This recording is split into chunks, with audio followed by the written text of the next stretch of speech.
Alright, another month, another solo raid, a rather disappointing boss this time around.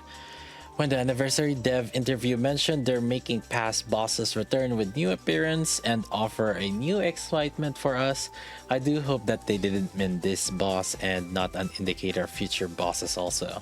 This boss is literally just phase 2 of Nihilister fight with just some minor tweaks from the boss. Well, anyways, let's go ahead and break down this boss. First, as usual, make sure to bring an elemental advantage electric unit to deal with the elemental shield QTE. Second, and this is probably the main thing about this boss that will net you more damage, that is, there is much more consistent core available to hit on this boss that is up front on its head. Unfortunately, aim assist option does not help much this time around, so this is where your Osu gaming skills or years of bronze League of Legends CSing come in, as now you have to track the head for a core shot for more damage. Third is the parts. Depending on how well invested you are or what team you're using, you may want to opt out on destroying the parts immediately. So what exactly do these parts do? Well, primarily having these parts alive increases the damage of ice missiles that the boss throws at us. If they are destroyed before the next set of ice missiles are thrown out, then the ice missiles will do less damage. Now you might wonder, why would you not destroy these parts immediately? A couple of reasons why. One, it's the opportunity cost you're having from focusing the parts. You could be instead hitting the core rather than focusing on the parts. Two, if you have Pierce unit you're using likely Alice or Red Hood, you can utilize the parts for energy gain faster. Faster rotation of full burst means more damage. If you don't have Pierce though, you can still focus on doing core shots instead. This is just in terms of maximizing your damage as much as possible. However, this method is not for everyone or every team.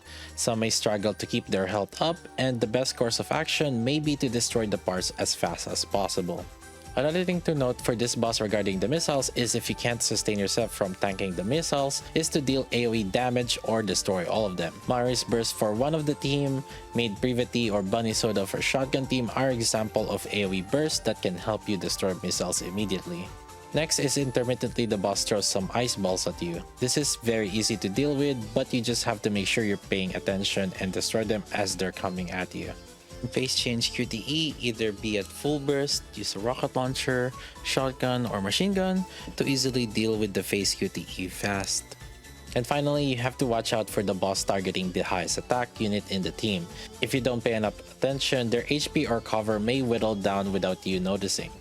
Either make sure you have some shield, sustain, lifesteal, or cover recovery to make sure you can keep them alive. It's something to pay attention to make sure you don't lose all your cover. Keeping your cover alive is important as the boss does Ice Breath that deals damage over time if not covered with cover or shield. And that's it. That's pretty much the boss fight. Pretty simple enough, nothing too exciting. Considering we're just coming from an electric advantage last solo raid, this boss actually has very similar themes from the last raid aside from the bonus edition of Maiden. If you want to dump the biggest DPS into one team, then Cinderella, Rouge, Maiden, and Anise with Crown is likely one of the biggest damage here. Alternatively, splitting off the electric DPS into two major teams is an option. With Ein and Anise going with Crown for an infinite ammo team, you can add any cooldown reduction alongside with Exia Treasure.